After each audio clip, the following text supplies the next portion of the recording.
Okay, so I thought I'd do a review for Penn and Teller's bullshit. I think it's called that. Anyway, so it's a swear word. I usually don't swear, but that's what it's called. Bullshit. I think I really enjoyed that show. I've watched 8 seasons. I think that's all there is. So every episode of those 8 seasons. Overall, I enjoyed it a lot. It's one of the most consistent shows I think I've seen. So some of the highlights, I really like their humor is consistent. That's one thing.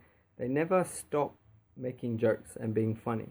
And I think most of it is funny and not offensive. It's good, decent quality humor and comedy consistently. They make fun of all the guests, everyone. They make fun of themselves a lot, and they make good points at the same time. It's like South Park a bit, which is always satirical, and there's so many interesting points that they make all the time, but never even taking their own points too seriously. It's never.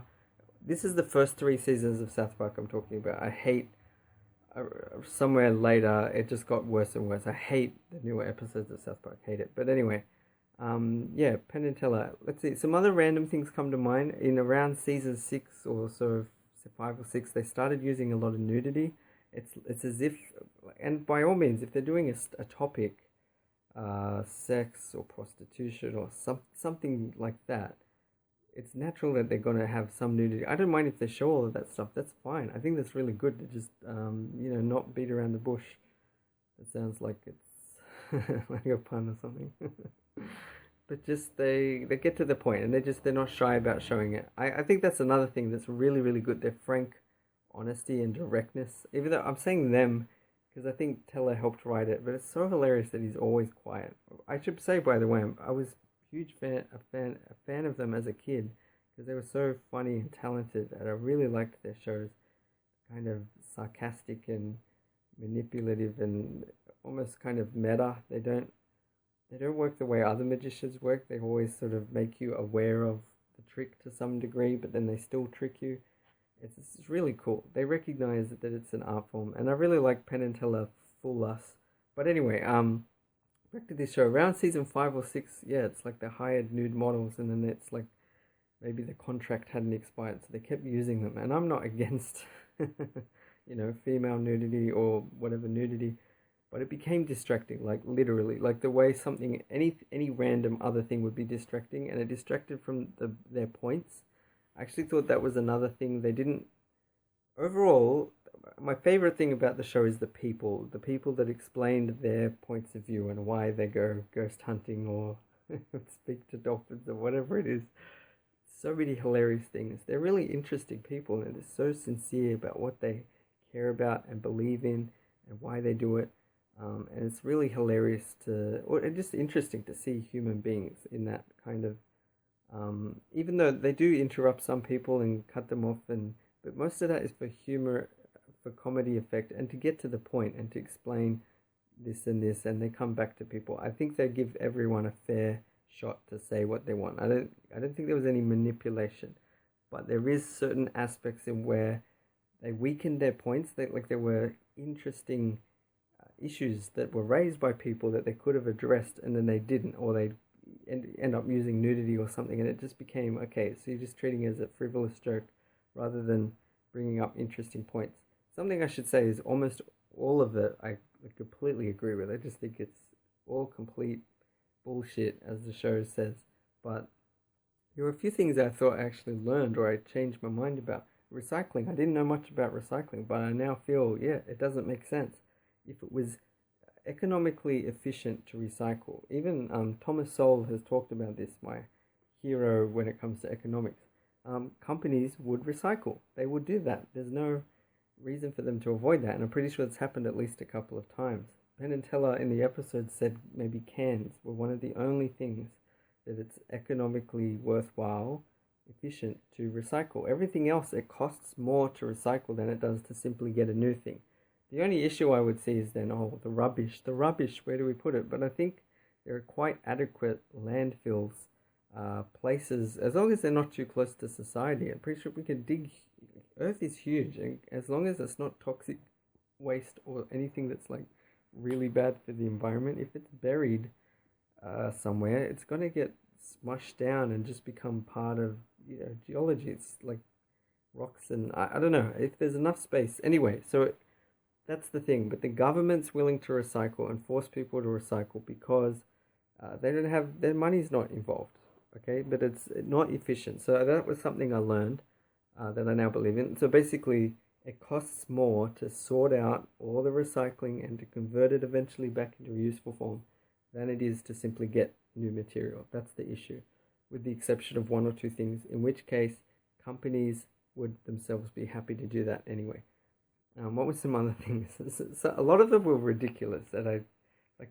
Some of it was interesting because I learnt anyway, like feng shui, and some of it was like there was one was orgasms. That's just a random example. They're not saying orgasms are bullshit, but the way some people promote certain products, and there was a lot of it where it's like the issue isn't BS, but the fact that there are people that make money. That was a big common theme. That people that make money, they don't know, like taking advantage of people when it's like their product does nothing. Like there might be a thing that vibrates on your foot and it's meant to somehow heal you from various illnesses, and they say they call it a science, but they don't understand any of the concepts they're talking about. They talk about vibrations and colors and your inner and chi. It kept coming up again and again and again, like what do you call them, alternative medicines. And yeah, Penn and Teller pointed out how it's so terrible and not helpful to these people. Also, like reading minds or talking to the dead, how awful that is, and how it's complete rubbish. That there are people they did. I also really like in their show the number of experiments they do, which they acknowledge are not like great experiments, but they actually kind of are, because they're little tests that just get a basic, quick understanding of is there a clear distinction or not. Like if you have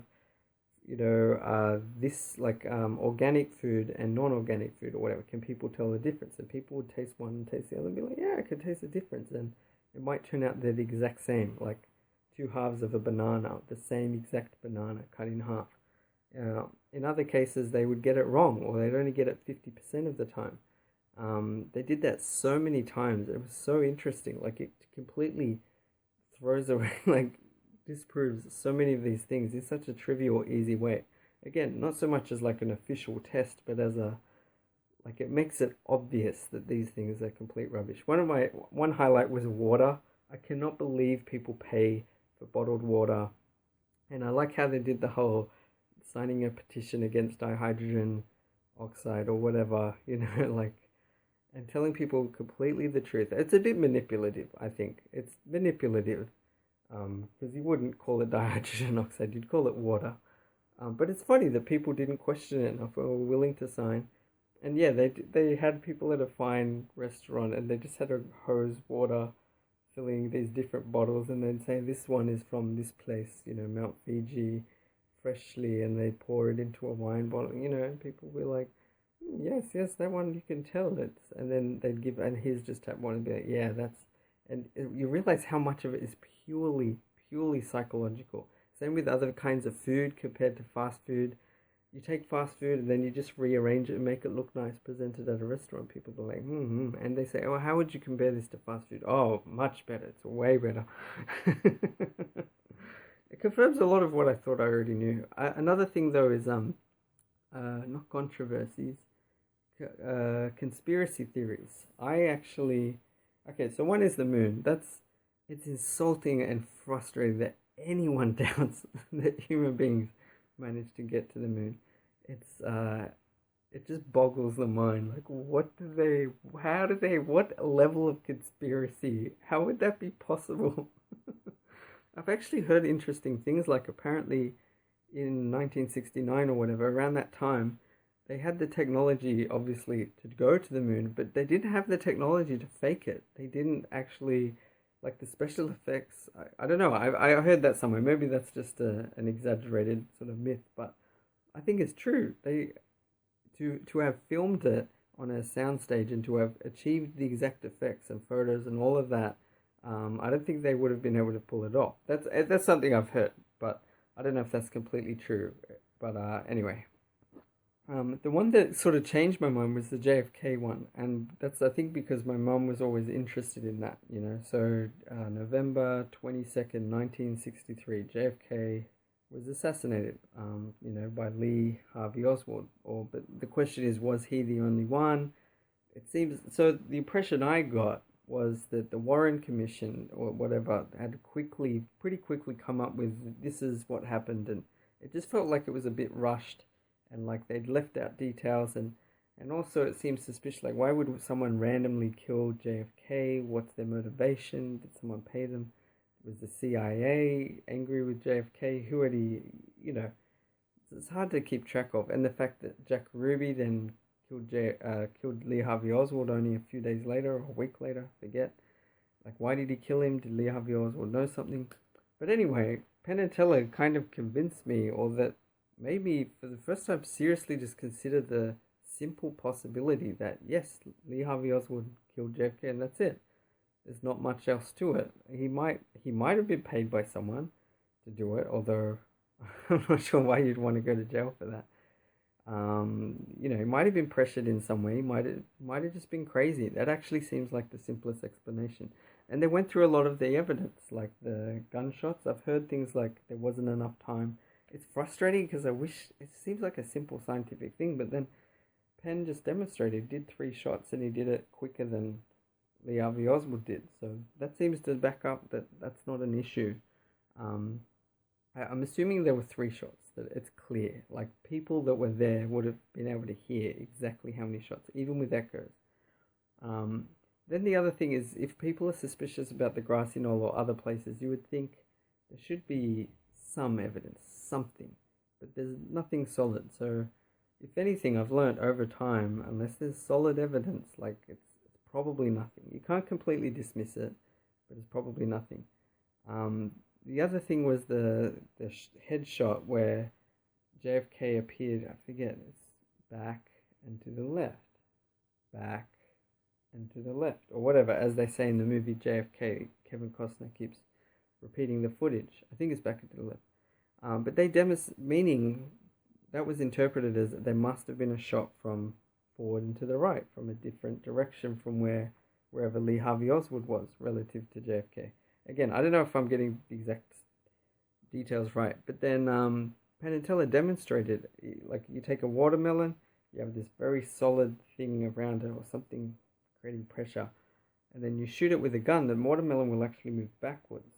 It's sort of like the bullet enters the watermelon, it creates pressure, squashing it up, and then as soon as it exits, that pressure is sort of released. I didn't fully convince myself that I understand it. Maybe it's the liquid inside. Yeah, I don't know. It seems completely counterintuitive. If a bullet hits something this way, you would think it should pass through and the thing will get hit that way as well. The momentum's going that way, but they did it with the watermelon, and the watermelon actually moved backwards, suggesting that, it actually makes complete sense then that when JFK went back into the left, that he was, because it was sort of it exploded on the exit. That's what happened with the watermelon as well. I guess maybe that explosion pushes the watermelon back, well, in this case, the head back. So yeah, that's just an example where I basically was convinced of the opposite. Same with 9/11. I was always, I don't know, skeptical, or I thought, what is there more to it? But obviously planes were hijacked and they hit buildings, but then you hear all these things like the temperatures weren't high enough to melt certain type parts of the building structure, and it shouldn't have collapsed, and there's little things you can see when it collapses, little bits of smoke coming out. And that's what I think everyone should always be skeptical or just want to understand, is that, but I'm more convinced now that it did collapse. What was it? Someone pointed out that as soon as certain floors are gone, even if you still have certain pillars, there's this twisting. It no longer can, I don't know. Each of the floors actually helps hold it together. They gave an example with, like, I've seen a structure. It had like lower, middle, high, and they're all connected. And there's not too much flexibility for twisting. But as soon as you get rid of the middle level, there's too much twisting and now or bending, and then it can collapse. Anyway, I don't know the details, but I basically don't think there's any inside job sort of aspect to it anymore. It's a terrible, tragic thing, and no matter what, you have to really respect and I don't know, remember the people that, all the firefighters and whoever, police that were trying to save people's lives, and many of who lost their own lives. So yeah, it's and for people to sort of make it about some kind of political or controversy does seem a bit disrespectful when it's really just a simple, awful thing that happened. Started by Osama bin Laden or whoever. But anyway, I thought another highlight was an episode about organic food, which it was really interesting. I don't like to pigeonhole people or generalize, but they seem to be like mainly these sort of hippies that were like, I just want to have food from the ground, man, and just like, it was funny. Like we don't know how many drugs they do. They probably do a lot of drugs, but that's fine. I'm not against that necessarily, but it's just funny. Like they gave an example of this person. I forget his name. I want to look it up, but they consider him like better than Einstein, Jesus, all the Mother Teresa, all these other people in terms of like he helped create what was it, some kind of gene or a way of growing certain foods in certain places that saved millions of lives. And it's just funny, like we wouldn't even have the luxury to discuss, I want organic foods, man. I want to be part of the, like if we didn't have all of this wealth that we've accumulated by first off being able to feed ourselves, greatly helped by a lot of genetically modified, uh, you know, uh, food or whatever, crops. I mean, like anyone, I feel kind of weird if we're genetically modifying it and sort of think, I don't know, we don't necessarily fully understand it. What if there's other side effects or things? Are we affecting the world in a way that we can't anticipate? But the thing is, would you prefer to eat something that's from something genetically modified to make it to help us feed more people? And we used all these insecticides to help it keep it safe from other animals eating it, and all these there's all this technology to make it better, but people like don't want that, man. They want to connect to the world, dude.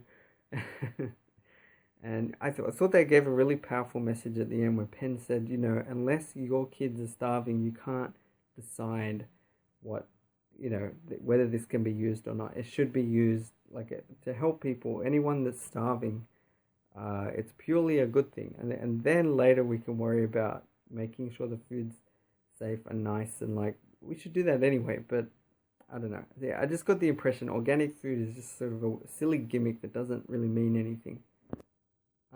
There were some really funny jokes in some of the episodes, and some of my favorites were ones where they were just completely exposing people, or sort of they'd show people having like a self-help thing, and they'd be walking on glass and celebrating, and then this other guy would be showing how it works and how it's not that hard.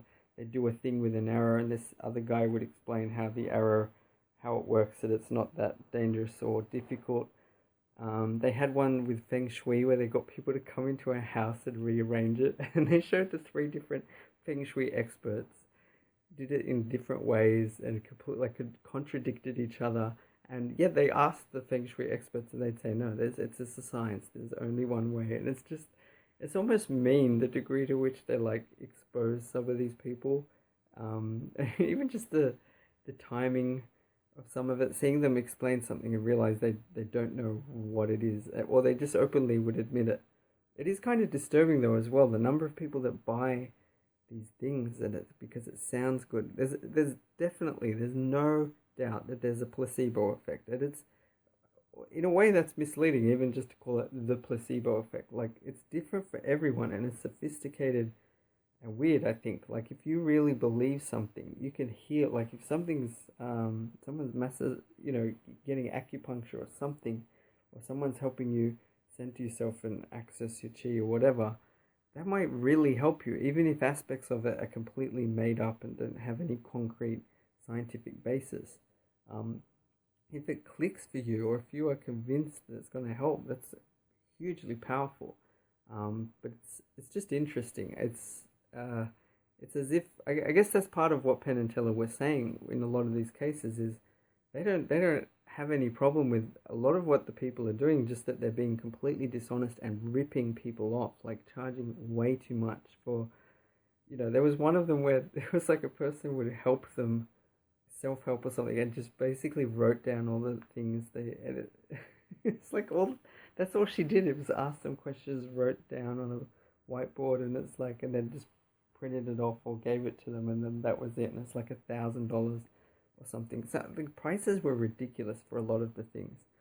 Um, I loved some of the. Did they have the Loch Ness monster? I can't remember, but some of them were like ghost hunters, or like.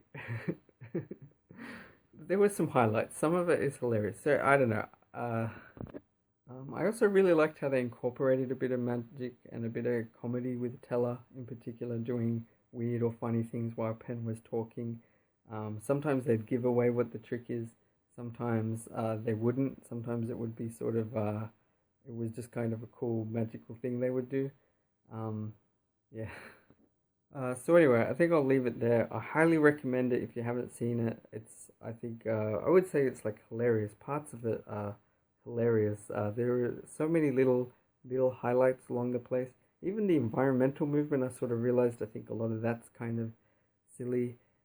Global warming, I think I understand. That's a real deal. I might even make a little video separate about that, just because I feel like I understand that. That's legitimate, although there's still other things where it's like people are obsessed with protecting the environment, which is good, but it sometimes goes too far and interferes with other things, or it becomes a political sort of thing, and just saying, oh, all big companies are evil, and like we gotta, protect, like, not realizing, for example, the more trees that are cut down, the more trees get planted. It's just we use the trees to make things, to do other things.